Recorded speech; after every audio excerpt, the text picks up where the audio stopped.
The learner, isipin mo yung pinakasikat na unang linya sa buong kasaysayan ng panitikan. Oh, pamilyar ako dyan. 'Di ba? Narinig na natin ito ng paulit-ulit, yung nang pasimula ay nilikha ng Diyos ang langit at ang lupa. Familiar talaga. Oo, halos lahat yata alam yan. Mismo. Pero paano kung sabihin ko sa iyo na ang linyang iyan ay may isang napakalaking assumption, yung tipong sadyang binaliwala ang anumang siyentipikong proseso? Dahil walang inilatag na pruweba? Tama, walang pinagkunan, walang paliwanag kung saan siya galing. Kaya sa ating malalimang pagsusuri ngayon, hihimayin natin ang nag-iisang talatang ito, ang Genesis 1.1. Isang napakahalagang teksto. Oo, at ito ay ibinase natin sa dokumentong Lesson 1, Eternal God. At para sa iyo na nakikinig, gusto kong maging malinaw, kahit ano pa ang personal mong paniniwala, hindi tayo nandito para mangaral. Tumpak, hindi ito isang sermon. Bale, nandito tayo para suriin ang tekstong ito mula sa pananaw ng sinaunang kasaysayan, panitikan at lingwistika. Susuriin natin kung paano nito binabago ang pananaw natin sa salitang walang hanggan at wala. At yan mismong dahilan kung bakit napakayaman ng tekstong ito.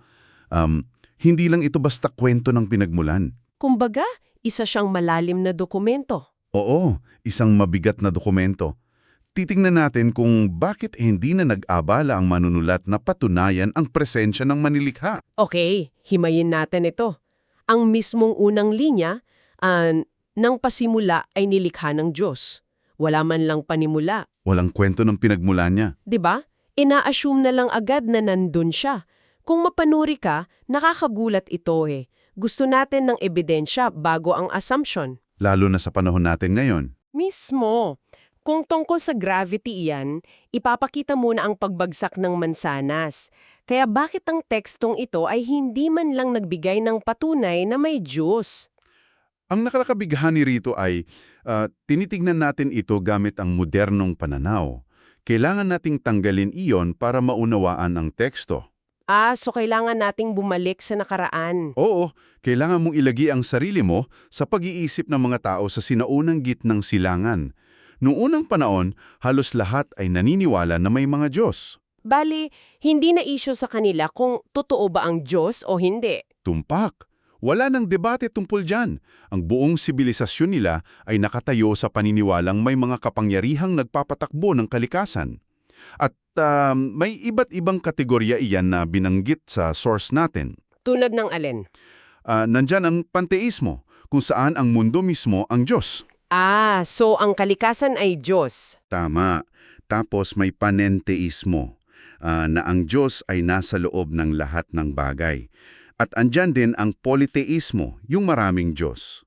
At may kanya-kanya silang nasasakupan, di ba? Oo, may kanya-kanyang teritoryo. May henoteismo rin kung saan marami silang Diyos, pero may isa silang kinikilalang pinakadakila. Tapos yung huli ay yung monoteismo. Mismo, yung paniniwala sa iisang Diyos lang. Kaya para sa orihinal na mambabasa ng teksto, hindi kailangang patunayan ang pag-iral ng Diyos. Gets ko na. Ang kailangang patunayan ay ang kanyang kapangyarihan. Isa itong pagpapakitang gilas ng autoridad. Oo, dahil siya ang gumawa ng lahat, wala siyang limitasyon sa teritoryo. Pero teka lang, i-challenge natin yan para sa ating mga nakikinig. Para sa mga modernang mambabasa na sanay sa siyensa, hindi ba't nakakalula ang asunsyong ito?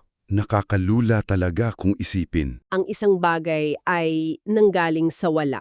May punto ka dyan, pero base sa dokumento natin, parehong panig ang nangangailangan ng ganyang pagtitiwala. Paanong pareho?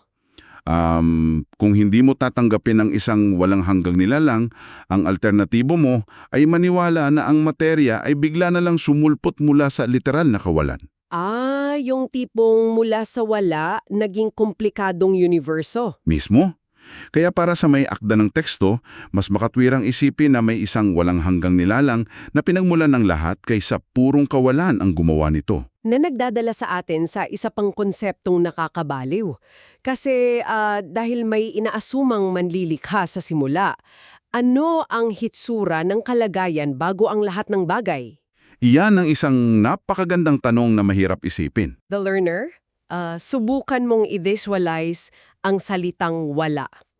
At hindi ito literal na blankong espasyo, kasi ang espasyo ay may materya pa rin. Oo, kailangan mong lagpasan pa yun. Mismo, i-rewind mo ang universo. Lagpasan mo ang pagkabuo ng mundo. Lagpasan mo ang Big Bang. Walang dagat, nalalanguyan, walang bundok, walang huni ng ibon. Walang liwanag at walang tunog. Purong kawalan. Ang hirap isipin, di ba? Napakahirap talaga.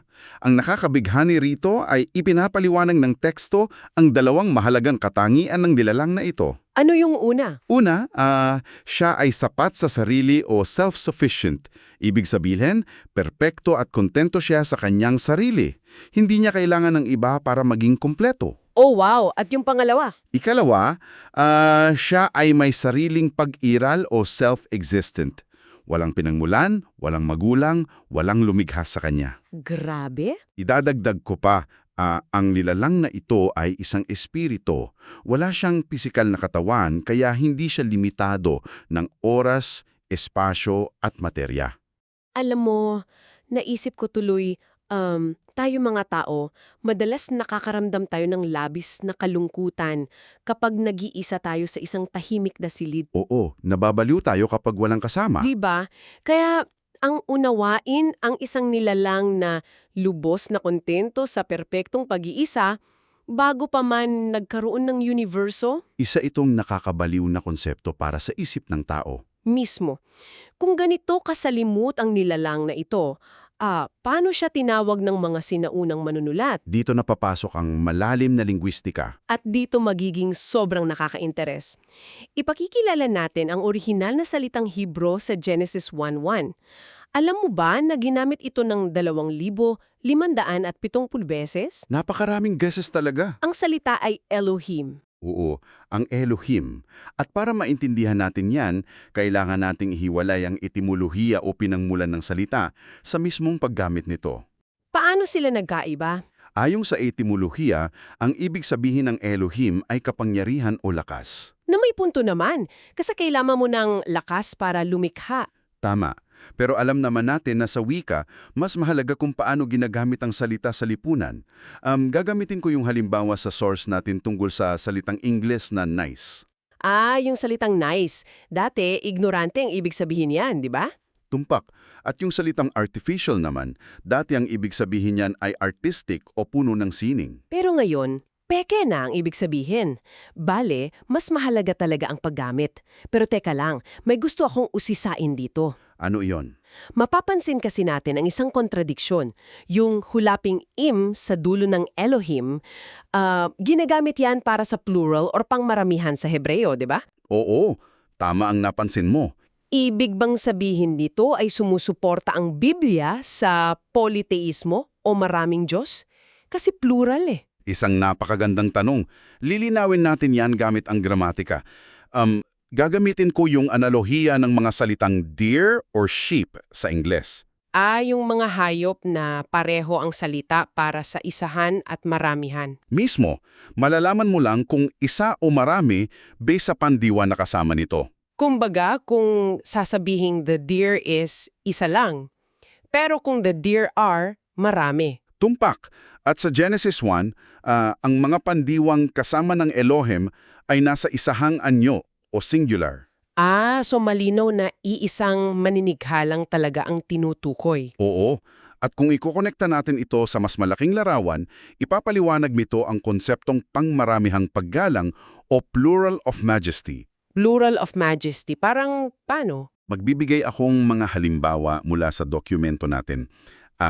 Sa Genesis 40.1, ang nag-iisang faraon ay tinawag na their lords sa orihinal na teksto. Kahit na iisa lang siyang tao. Mismo, at sa Exodo 21.8, ang asawang lalaki ay tinawag na her lords. Plural din. Oo, at isa pa, sa Hukom 11.24, yung iisang lokal na Diyos na si Chemosh ay tinawag na your gods. Grabe. Bale, ginagamit ang pangmaramihang anyo para ipakita ang mataas na antas at otoridad? hindi ang dami nila. Tama. Ito ay para palakihin at itaas ang presensya ng kinakausap. Kaya ano ba ang ibig sabihin nito para sa atin? Kung napakalalim pa lang ng konseptong ito ng Diyos, bakit hindi ito pinaliwanag ng buo at detalyado sa unang kabanata pa lang? Dahil kung ginawa nila yon, malulunod ang mambabasa. Ipapaliwanag natin ito gamit ang konseptong paunti-unting pagbubunyag o progressive revelation. Paunti-unti? Oo. Hindi ibinunyag ng Diyos ang lahat tungkol sa Kanya sa simula. Unti-unti niya itong ipinapakita habang lumilipas ang panahon at mga pahina. Alam mo, may nakakatawang kwento mula sa footnote ng source natin tungkol dyan. Sige nga, ibahagi mo. Kwento ito ng isang magsasaka na pinuntahan ng isang mangangaral. Naghanda ng mahabang sermon yung mangangaral para sa mga baka. Tapos, Pagdating doon, iisang baka lang ang dumating para kumain. Kaya sabi ng magsasaka, kung papakainin ko ang mga baka ko at isa lang ang dumating, hindi ko ibubuhos ang buong laman ng truck. napakagandang halimbawa niyan. 'Di ba? Ganyan din ang ginawa ng teksto. Hindi nito ibinuhos ang buong truck ng informasyon sa unang pahina. Para hindi malunod o ma-overwhelm ang mambabasa sa dami ng detalye. Mismo, nasa tingin ko ay the learner ay isang napakagandang diskarte kasi paminsan-minsan nakakaramdam tayo ng information overload sa mga inaaral natin, di ba? Totoo yan, lalo na sa panahon ngayon. Para sa trabaho man o personal na interest natin, di ba? Ang diskarte ng paunti-unting pagbubunyag ay nagtuturo sa atin na tanggapin na may mga bagay tayong hindi agad maiintindihan. Kailangan ng pasensya para matutunan ang lahat paglaon ng panahon. Tama, isang napakagandang pananaw sa pag-aaral yan. Naghaharap ito ng isang mahalagang tanong. Nakita natin kung paano ginamit ng mga sinaunang tao ang wika nila upang itaas ang mga bagay na mahalaga sa kanila. Oo, ginamit nila yung pangmaramihang paggalang tulad ng Elohim o mga titulo para sa faraon. At dyan kita iiwan na mag-isip the learner sa ating modernong panahon sa paanong paraan natin ginagamit ang ating wika para palakihin at gawing plural ang mga modernong Elohim ng ating buhay. Isang napakalalim na tanong. 'Di ba? Tulad ng teknolohiya, pera o impluensya. Kapag binibigyan natin sila ng labis na oras at otoridad, hindi kaya nang hindi natin namamalayan, sinasamba na pala natin sila? Ipagpatuloy natin ang pagninilay na yan hanggang sa susunod na malalimang pagsusuri.